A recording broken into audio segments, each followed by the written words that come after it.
Hi guys, Andrea Mills here.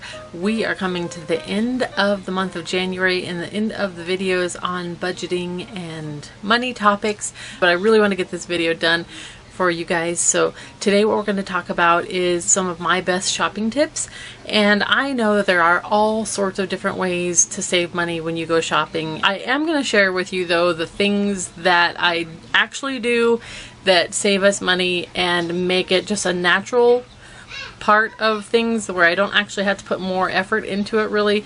It just is a natural consequence of the choices that I make. So my first tip is to make a list. I don't ever go to the grocery store if I can help it without a list. Just as I think of things that I need or want, then I write them down on my list, and this is a habit I've always had. My mom never shopped with a grocery list, and I don't even understand how you can do that. Like, she would go to the store and she would buy a mounting cart full of stuff, and she would just do it by walking up and down every aisle, and when she saw something, oh, I need that, she would put it in the cart. I guess worked all right, but I just feel like it's great potential for overbuying, I guess, stuff that you don't need. I always make a list, and it also gives me direction when I get to the store, so I don't have to spend a lot of time walking up and down aisles that aren't necessary.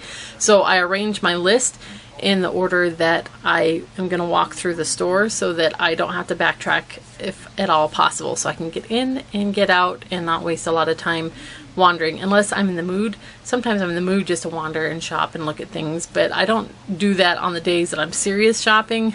Just on the days like if I need to go to the craft store and pick something up and I have time, I might spend time wandering around or something like that. But on a serious shopping day, I stick to the list and I get in and I get out. My next tip is to shop less often. This one has saved us a huge amount of money, and I did this originally for the time saving factor of it, but it's had huge budget benefits. In the past, I would go into our little local grocery store just whenever I felt like it, and I would have like a once a week where I would go really shopping, but then I would go in, throughout the week. I'd forget things and I would go get it, and that's just how it was. And then for Walmart, I would go once a week also. So on Wednesdays after I took the kids to the library, then I would go over and do all my shopping for the week. It just ate up so much time doing it that way because there's a half hour to get there, a half hour to get back, and then an hour or two in the store. And so that just kind of took up the whole afternoon, and I decided to cut that out and try to go to a once a month Walmart trip, which is what I do now. And I still get everything on my list. Throughout the month I write things down that I need, and I still get everything I want, but I spend literally half of what I used to spend, and I don't even understand that exactly. When it first started happening, I'm like, how is this working? I don't know, because I'm still getting everything I want. So clearly we bought a lot of things that we didn't need because somehow we're not spending all that money like we used to spend. I read a book where they recommended grocery shopping once a month, and they taught how they did that, and I really love the idea. I decided that's not something that would fit for me because we live in a small town, and I enjoy going to the grocery store partly for the social aspect of it, that I always see people that I know, and it's just part of being in the community is that weekly trip to the grocery store. And so I didn't want to give that up. So I was not willing to go to a once a month total grocery shopping thing, but cutting back Walmart to once a month was huge. And what I do is I just plan ahead. So I think through what's coming up in the next month, birthdays and whatever kind of parties or holidays we have, and I figure out about how much I think we're going to need of certain things. Actually, I'll put a link at the end to the video on how I do that whole preparing for my monthly shopping trip.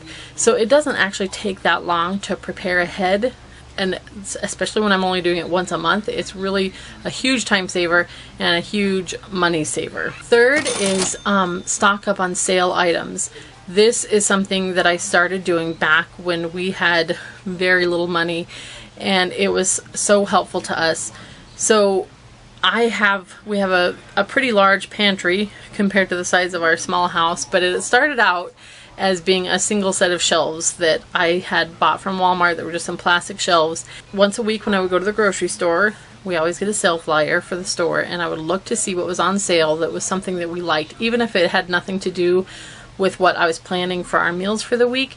I would look and I would see, peanut butter is on sale this week, and So then when I go to the store, I would buy a whole bunch of peanut butter, and then I would stock that on my little pantry shelves. So originally it was just that one little set of shelves, and then it continued to grow until we have this whole room now. And because I shop that way, I always look to see what's on sale and stock up on those things in addition to whatever fresh stuff we need for the week. We're able to fill up our whole pantry with food on a lot less money, sometimes, you know, half the price of what we would normally pay, just because we bought it when it was on sale instead of when we actually needed it. We call our pantry Mills Market, and so we just stock it up like a little grocery store for ourselves, and everything, almost everything in there was bought on sale, so we just paid way less money. So that one is huge. Plus, if money is ever tight, you have a whole bunch of food to cook from without having to buy stuff. And it really helps you get through those rough patches when things aren't going smoothly. Fourth is to get a rain check. If you're not familiar with how that works, a lot of times when you go to a grocery store and stuff is on sale, everyone else is also stocking up, and there might not be very much on the shelves.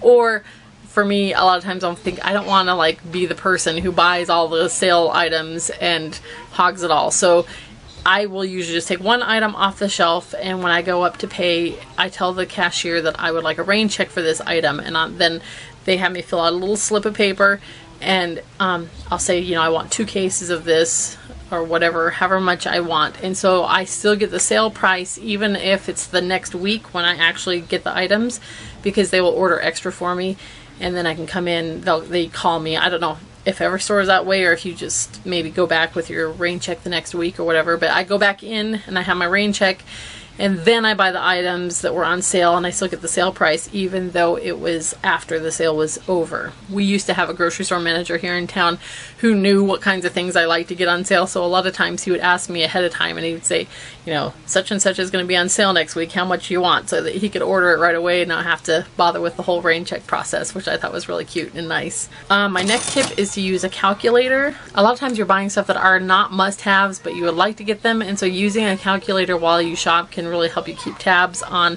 what you're actually spending.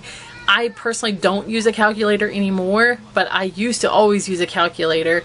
Now that I went to the once a month shopping thing and I kind of see how it works out for me, I am not as concerned about it, so I just don't use the calculator. But a lot of times when money was really tight early on in our marriage, I would make my list ahead of time, and then I would estimate how much I thought each of those things was going to cost before I ever went to the store, so that I could mark off those things that I realized I wasn't going to have enough money for before I ever got to the store, and it would save, you know, having to go put things back and all that. But using a calculator is really helpful. It's also helpful for the next tip, which is to check unit prices. A lot of times stores will have it listed right on the price tag, but a lot of times they don't, and so having a calculator, I just use the app on my phone, is really helpful, because when packages come in different sizes and different prices, it can be hard to tell which one's the better deal. Usually buying the bigger item is going to be a better price per ounce or whatever it is, but you can't be sure. It's not always that way. So I like to check those prices by dividing the price by the ounces or whatever it is, and find out which one's the better deal. Because if it's something that we're going to eat a lot of or use a lot of, it makes sense to buy the bigger package of paper towels than the smaller ones, or whatever it is. Next is to try generic brands. There's a lot of generic foods and household goods and things that are just as good as the name brands, but are a lot less money, but you don't know until you actually try it. So my last tip is to don't buy a whole bunch of something until you know that you like it. Definitely try generics and see if you like them. If you don't, you're better off buying what you actually will eat than the generic brand. But don't be tempted, like I have been so many times, to buy a whole case of something and then find out that nobody wants to eat it. So when you're trying out a generic, start small, and then if you love it, then go ahead and stock up the next time you go shop. I hope those tips are helpful. And I want to tell you guys how much I appreciate all of the wonderful comments that you guys leave me. I've been feeling so much lately that so many of you are telling me how much peace my videos bring to your life, and I just really appreciate you saying that. And I've been thinking that if you're one of those people who needs this message, who needs this piece, and you know somebody else that needs it too, I hope that you'll be sure to share this video with them and any others that have been helpful to you. If this is your first time watching one of my videos, I want to welcome you to my channel. Tom and I have 8 kids. We live in a small house. We homeschool. We support ourselves on a home-based business. And if those are topics that are interesting to you, then I hope that you'll subscribe to our channel. For those of you who have been here and are old friends, I appreciate you taking the time to visit with me today, and I will talk to you all again very soon.